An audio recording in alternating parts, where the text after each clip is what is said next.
आने वाली गाइड ध्रुव राठी की नज़र से। Chapter 1 introduction. समय सबके पास बराबर है पर समझने वाले कम हैं। दोस्तों, अगर आप मेरी वीडियोस देखते हैं तो आपको पता होगा कि मैं हमेशा लॉजिकल और प्रैक्टिकल बातें करता हूँ। आज हम बात करने वाले हैं एक ऐसी चीज़ के बारे में जो सबके पास बराबर है, लेकिन बहुत कम लोग इसकी वैल्यू समझते हैं। वो है आपका टाइम। देखिए, हर किसी के पास एक दिन में एग्जैक्टली 24 घंटे होते हैं। अमीर हो या गरीब, स्टूडेंट हो या कोई काम करने वाला, सबको सेम अमाउंट ऑफ टाइम मिलता है।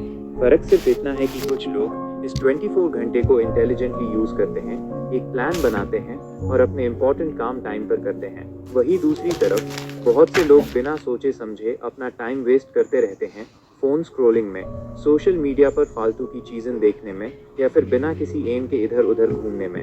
अगर आप जेन्युइनली अपनी लाइफ में कुछ अचीव करना चाहते हैं, चाहे वो एग्जाम्स में अच्छे मार्क्स हो, अपने करियर में ग्रोथ हो या फिर मेंटली स्ट्रेस फ्री रहना हो, तो सबसे इम्पॉर्टेंट स्टेप है अपने टाइम को मैनेज करना सीखना। ये कोई रॉकेट साइंस नहीं है, कुछ सिंपल स्टेप्स हैं जिनको फॉलो करके आप अपने हर दिन को प्रोडक्टिव बना सकते हैं। चलिए अब हम स्टेप बाय स्टेप देखते हैं कि कैसे आप अपने 24 घंटों का सही इस्तेमाल कर सकते हैं।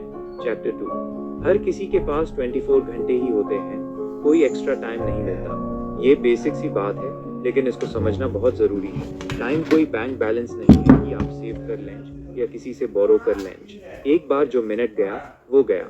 एग्जाम्पल, मैं आपको दो दोस्तों का एग्जाम्पल देता हूँ, रोहन और विकास।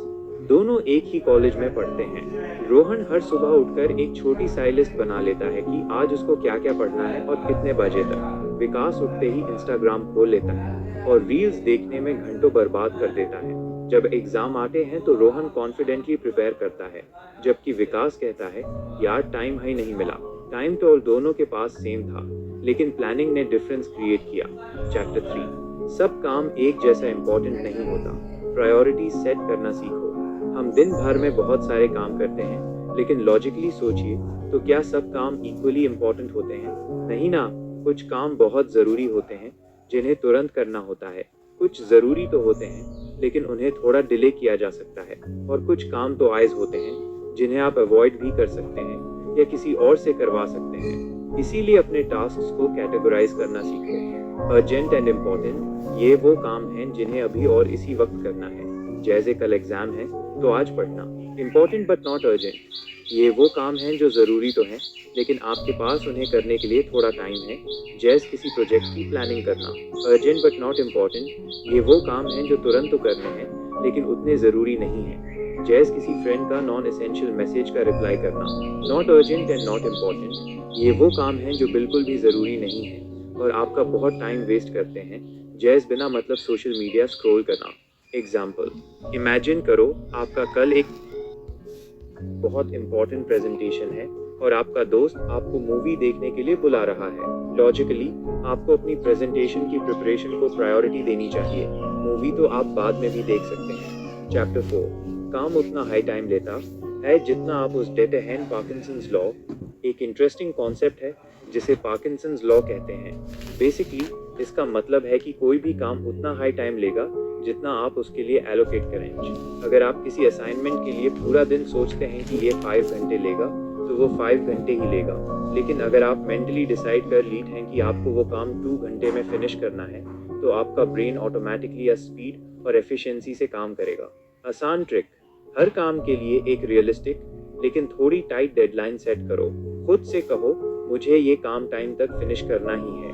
चैप्टर 5 पोमोडोरो टेक्निक फोकस बढ़ाने का साइंटिफिक तरीका। जब हम कंटिन्यूअसली किसी चीज़ पर फोकस करते हैं तो हमारा दिमाग थक जाता है और कंसंट्रेशन कम होने लगती है। इसका एक सिंपल और इफेक्टिव सोल्यूशन है पोमोडोरो टेक्निक। इसमें आप क्या करते हैं, 25 मिनट्स तक इंटेंसली काम या पढ़ाई करते हैं, फिर 5 मिनट्स का छोटा ब्रेक लीड है। एज 4 साइकिल्स रिपीट करते हैं, उसके बाद 20 to 30 मिनट्स का लंबा ब्रेक लीड है। ये टेक्निक आपके फोकस को मेंटेन रखने में और बर्नआउट को प्रिवेंट करने में बहुत हेल्पफुल है।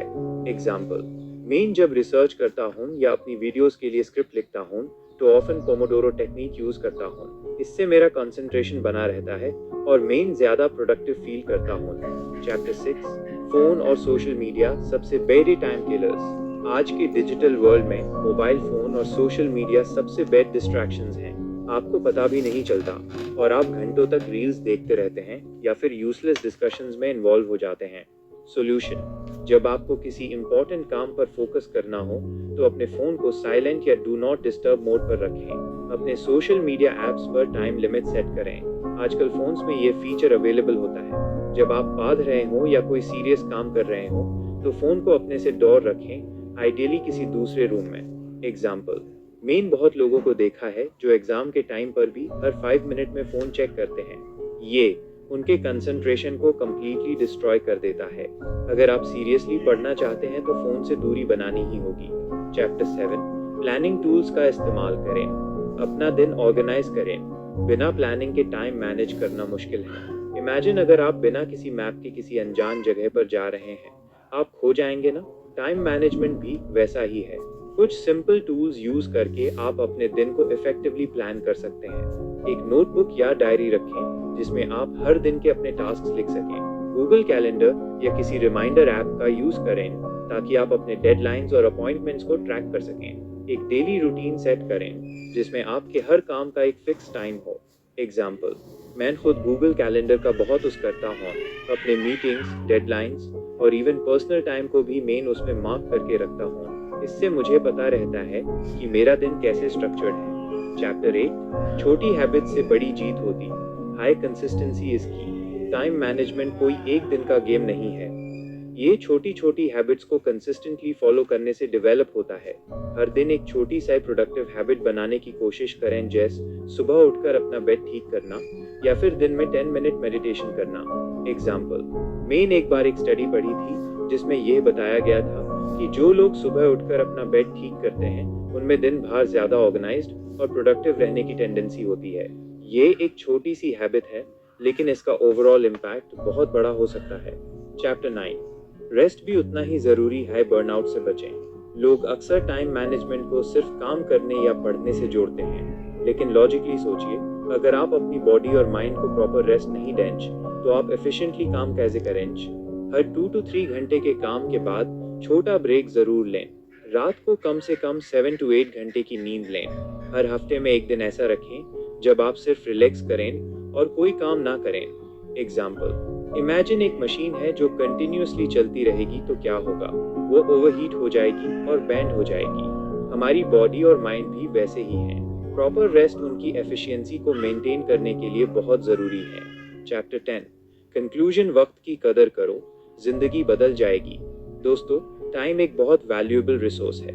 एक बार ये चला गया तो कभी वापस नहीं आता। अगर आप इसकी वैल्यू समझते हैं और इसको इंटेलिजेंटली मैनेज करना सीख लेते हैं तो आप अपनी लाइफ में बहुत कुछ अचीव कर सकते हैं। आपके काम टाइम पर होंगे, आप स्ट्रेस फ्री रहेंगे और आपको ओवरऑल ज़्यादा सेटिस्फेक्शन मिलेगा। सोचना बैंड करो और आज से ही एक छोटी सी प्लानिंग की आदत डालो। अपने डिस्ट्रैक्शंस को कम करो और हर दिन अपने टाइम को थोड़ा थोड़ा बेटर मैनेज करने की कोशिश करो। याद रखो, वक्त को वेस्ट मत होने दो, क्योंकि लॉजिकली देखा जाए तो ये ही आपका सबसे बड़ा एसेट है। इसको वाइजली इन्वेस्ट करो और देखो आपकी लाइफ कैसे इंप्रूव होती है।